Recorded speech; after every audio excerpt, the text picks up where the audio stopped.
Ella era la reina virgen. Gloriana.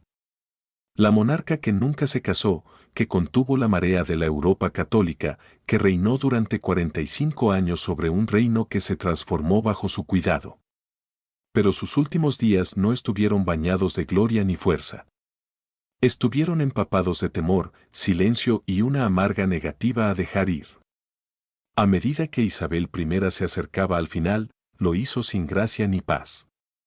Su cuerpo se descompuso lenta y dolorosamente.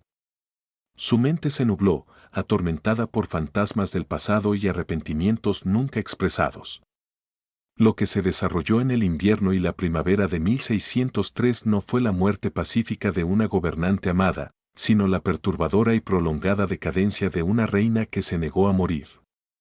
Para 1600, Isabel Tudor ya rondaba los 60, una edad avanzada para cualquier persona del siglo XVI, especialmente para una gobernante que había soportado guerras, traiciones, pestes y conflictos religiosos.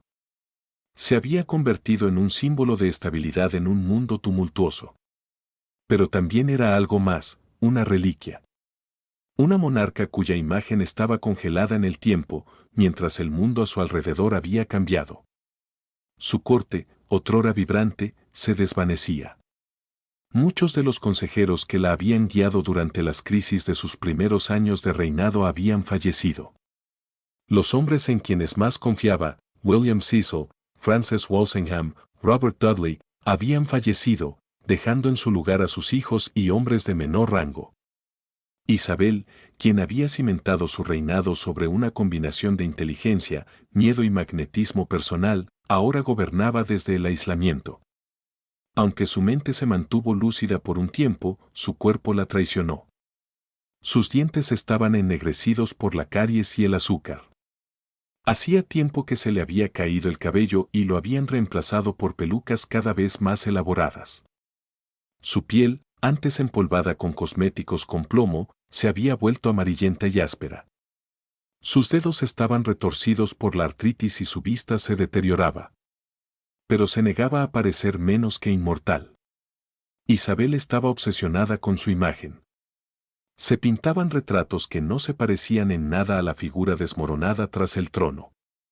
La mostraban eterna, regia, inquebrantable. En realidad, era esquelética bajo capas de sedas y perlas. Aún bailaba en la corte, aún caminaba con noble dignidad. Pero tras el terciopelo y la ceremonia, se escondía una mujer que intentaba desesperadamente fingir que no se moría. El público aún la adoraba. Pero dentro del palacio, sus damas y sirvientes susurraban. La reina estaba cambiando. Su risa era menos frecuente. Su mirada se posaba más tiempo en las sombras. Parecía tener miedo de dormir, como si los sueños pudieran mostrarle lo que no podía afrontar despierta. En privado, ella lloró. No solo lloraba su edad ni la pérdida de amigos. Se lamentaba a sí misma, a la leyenda que había forjado, a la imagen que ya no podía mantener. Elizabeth nunca había sido solo una gobernante, había sido un mito con forma humana. Pero los mitos no pueden sangrar. Y ella estaba empezando a sangrar. En marzo de 1602, Isabel sufrió un golpe devastador. Catalina Howard, condesa de Nottingham y una de sus últimas confidentes, falleció. Isabel cayó en una profunda depresión. Se negaba a comer. Se negaba a descansar. Permanecía en un silencio sombrío durante horas, a veces días, absorta en sus recuerdos. Cuando los cortesanos se acercaban a ella con asuntos de Estado, los ignoraba con un gesto o respondía con confusión. Había gobernado durante 4 décadas y media, pero ahora, incluso las decisiones más pequeñas parecían estar fuera de su alcance. El fuego que la había impulsado toda su vida, su legendaria fuerza de voluntad, se apagaba. Peor aún, no tenía heredero. Isabel se había negado a casarse, alegando estar casada con su reino. Pero a medida que se acercaba su muerte, las consecuencias de esa decisión se cernían sobre ella. ¿Quién gobernaría después de ella? ¿Quién heredaría una corona que había portado como una armadura? Había demorado años el nombramiento de un sucesor, quizás por miedo, quizás por cálculo político. Pero ahora, con sus fuerzas flaqueando, la decisión ya no podía ignorarse. Sus consejeros la presionaron para que nombrara a Jacobo V de Escocia, hijo de su prima María, ejecutada, reina de Escocia. Era una amarga ironía. Isabel había ejecutado a María para proteger su trono, y ahora ese trono pasaría al hijo de María. Elizabeth se resistía a nombrarlo. Se resistía a hablar del asunto. Como si reconocer la proximidad de la muerte la convocara. Sus síntomas físicos empeoraron. Se le hincharon las piernas. Su voz se volvió ronca. Experimentó escalofríos y fiebre. Perdió el apetito. Llegó a estar convencida de que la estaban envenenando, un miedo que la había perseguido desde los primeros días de su reinado. Atacó a los sirvientes. Ordenó que tiraran la comida sin tocarla. Se negó a tomar medicamentos. Sus médicos solo pudieron observar cómo la reina se encogía ante ellos. Ella dejó de dormir. Durante días, Elizabeth se negaba a acostarse. Se quedaba de pie o sentada, rodeada de cojines, en una habitación oscura. Cuando le preguntaban por qué, susurraba que temía no volver a levantarse. Y quizá lo sabía. Una vez que el cuerpo descansa, empieza a rendirse. Y Elizabeth nunca se rindió. Este no fue un declive cualquiera. Fue un desmoronamiento psicológico, una monarca que intentaba aferrarse al poder incluso cuando su carne y su mente la traicionaban. En teoría, no temía a la muerte. Pero en la práctica, no podía aceptar que la historia terminara y que no podría escribir el capítulo final. A principios de marzo de 1603, Elizabeth ya no podía caminar. Su cuerpo, antes dinámico incluso en su vejez, se negaba a cooperar. La colocaron en una silla y allí permaneció, hora tras hora, en silencio, con la mirada fija al frente, como si esperara algo que solo ella pudiera ver. Su mirada, antes penetrante y autoritaria, se había vuelto vidriosa. Ya no respondía a su nombre de inmediato, y sus palabras, al pronunciarlas, salían en murmullos o en disparates. Sus asistentes intentaron convencerla de que se acostara, pero ella se resistió con las pocas fuerzas que le quedaban. Le aterraba que la acostaran, convencida de que significaría su muerte. «Esta cama es mi tumba», supuestamente susurró. Y no quiso entrar. Se volvió cada vez más retraída. Dejó de hablar por completo. Rechazaba el agua. Se negaba incluso a que la lavaran. Sus seres queridos lloraban a lágrima viva, rogándole que comiera, que durmiera, que les permitiera cuidarla. Pero Elizabeth siempre había sido terca, y ahora, incluso ante la muerte, no cedería. Finalmente, tras casi 4 días sentada erguida en silencio ininterrumpido, se desplomó. Sus damas la sujetaron antes de que cayera al suelo. Débil, flácida y sin reaccionar, finalmente la llevaron a la cama, no por decisión propia, sino por necesidad. La cama que había evitado se convirtió en su último trono. Lo que siguió fue una vigilia grotesca. La reina moribunda yacía inmóvil, atendida día y noche. Respiraba superficialmente. Su piel estaba sérea. Sus labios se tornaron morados. Le temblaban las manos.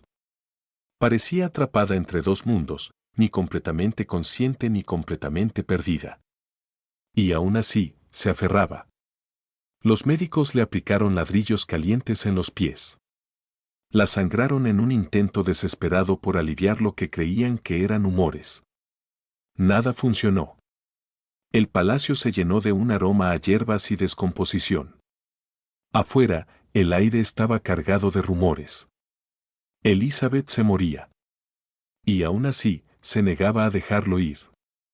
Robert Cecil, el consejero más poderoso que le quedaba, paseaba por los pasillos aterrado. La corte estaba paralizada, paralizada por la incertidumbre. Sin un sucesor designado y con la reina a punto de desaparecer, el reino estaba al borde del caos.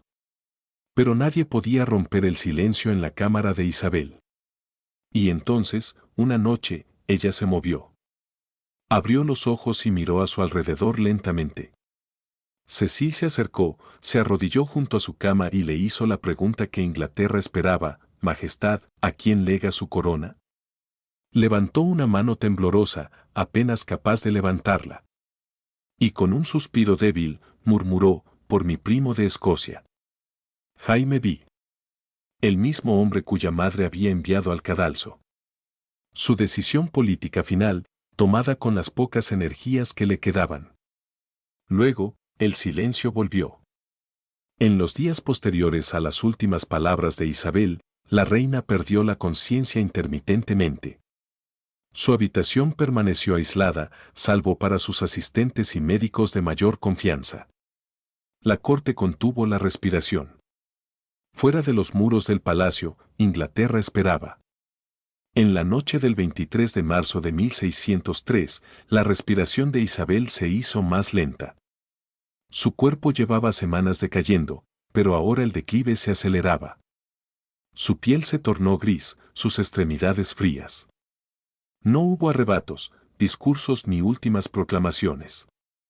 Yacía inmóvil, con los ojos entornados y los labios entreabiertos, una efigie silenciosa de la reina que una vez fue. Hacia las 3 de la madrugada, los médicos reales lo confirmaron: la reina virgen había muerto. El momento fue devastador. Incluso quienes habían estado esperando, quizás incluso con la esperanza, la transferencia de poder, se sintieron conmocionados. Isabel había gobernado durante casi medio siglo. Ningún inglés vivo podía recordar una época sin ella.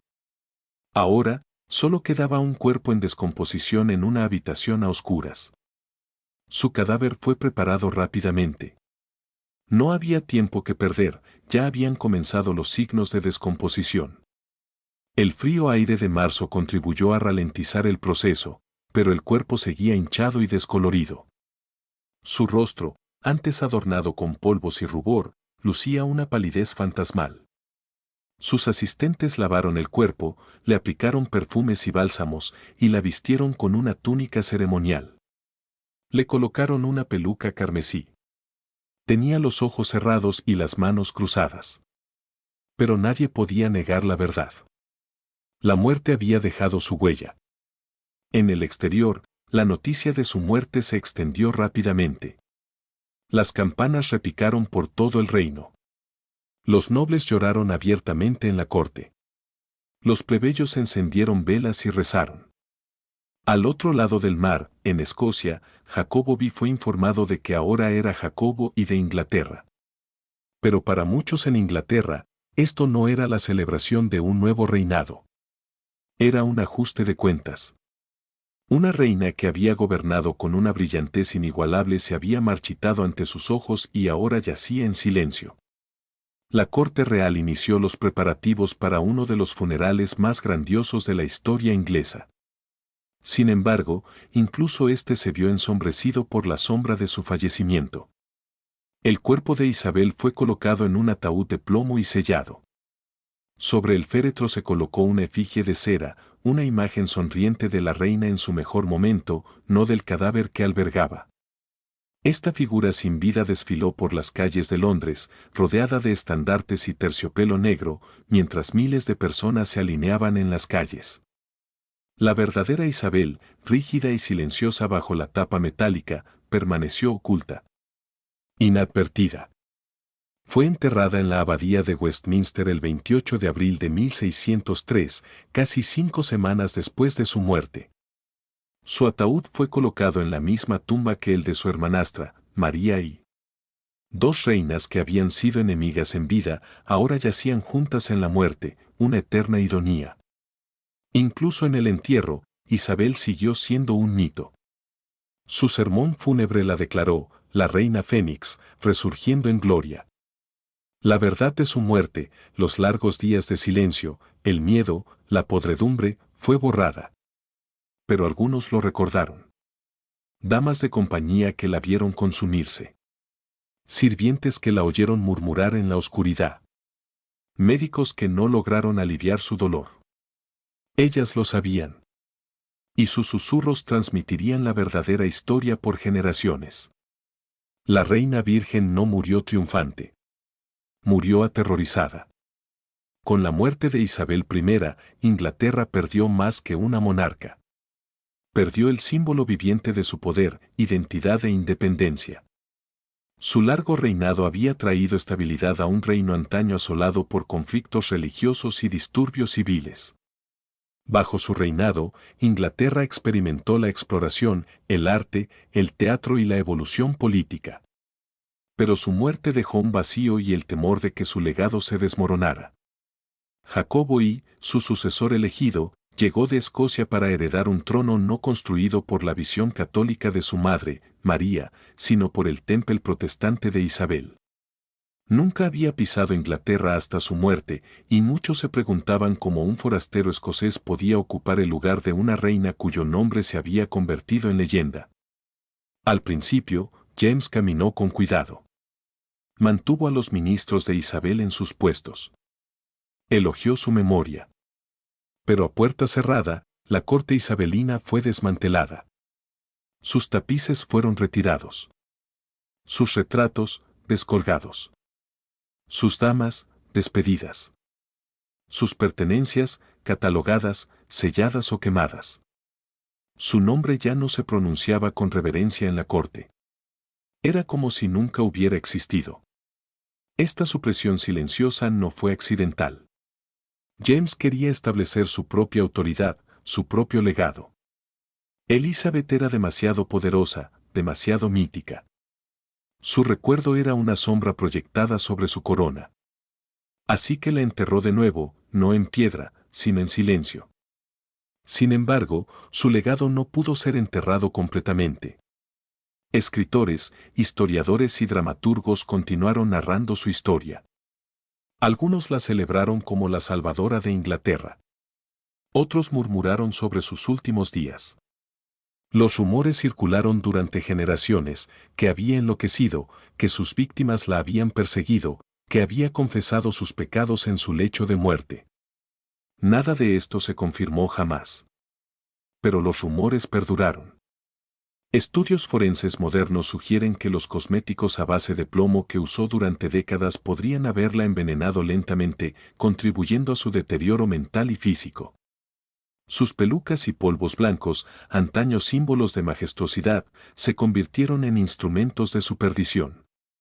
Su cuerpo, convertido en escultura, fue devorado desde dentro. Su culto a la personalidad perduró. Se escribieron obras de teatro en su honor. Las iglesias lucieron su imagen en vitrales. Se atesoraban monedas con su imagen. Pero bajo la superficie acechaba una verdad más oscura. Elizabeth había construido un imperio con brillantez y miedo, pero sus últimos años no fueron dorados. Fueron solitarios, trágicos y aterradores. Había sobrevivido a su edad y el mundo seguía adelante sin ella. En sus últimos momentos no era Gloriana ni la reina virgen. Era simplemente Isabel, una mujer moribunda, con miedo de cerrar los ojos. El silencio de su cámara de muerte aún resuena en las páginas de la historia. No por lo que se dijo, sino por lo que se negó a decir. Su muerte no fue un final triunfal, sino un desenlace lento y angustioso. Y esa es quizás la ironía más cruel de todas.